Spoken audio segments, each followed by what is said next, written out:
cabduqaadir cabdigurey oo ah nin si weyn looga yaqaano deegaanada galmudug state Soomaaliya ayaa muddo haatan laga joogo dhowr bilood waxa isaga oo xaalad caafimaad darro ay haysato uu dad ku dilay magaalada Burco cabduqaadir cabdigurey oo si gaar ah wareysi u siiyay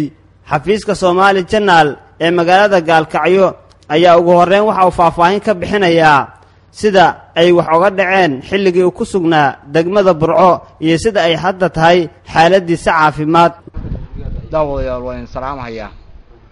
waxaan ka hadlayaana arrin hadda ka hor dhacday oo magacayga waxa la yiraahdaa Cabdulqaadir Cabdi Faarax waxaan ahay nin hadda ka hor jirnaa caafimaad darrada meel darteed dhibaato badan soo maray dhibaatadaas kama gaaro oo waqti aan ii masaabaxay inaan ka sheekeeyo laakiin waxaan taabanayaa waxyaalo yar yar oo kamid ah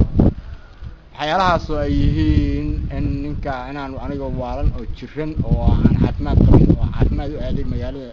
la yiraahdo Burco dhibaato badan dad inay iga gaartay sida laygu yiri dad baa dhibaato ka gaartay oo shacab iyo ciidan inta baad wax gaarsiisay dadkaas ayaan rabaa meeshan inaan uga tacsiyeeyo wararka ku tira ku teenta oo taliyaha booliiska Salmaan Cabdi Salmaan ninka la yiraahdo oo taliyaha saldhigga la yiraahdo waxa gaarsiisay ninka warbixinta uu bixiyayna waxaan rabay meeshan inaan ka jawaabo warbixintaas oo ah mid khaldan oo been abuur ah oo waxaan dhici karin ah oo yiri ninkaas wuxuu kamid ahaa ururdiineedka warbixintaas oo la sheegay in kooxda shabaabna aan waligeena gelin kana mid noqon ururdiimeed aan la shaqeeyay hadda kor aysan jirin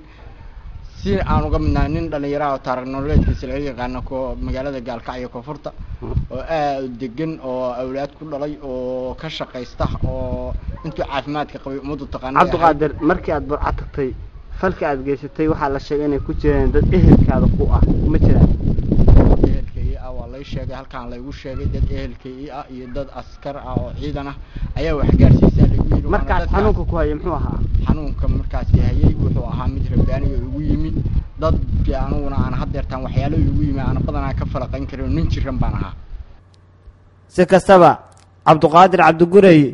waxa uu hadda ku sugan yahay magaalada Gaalkacyo waana nin si weyn looga yaqaano deegaanada galmudug state Soomaaliya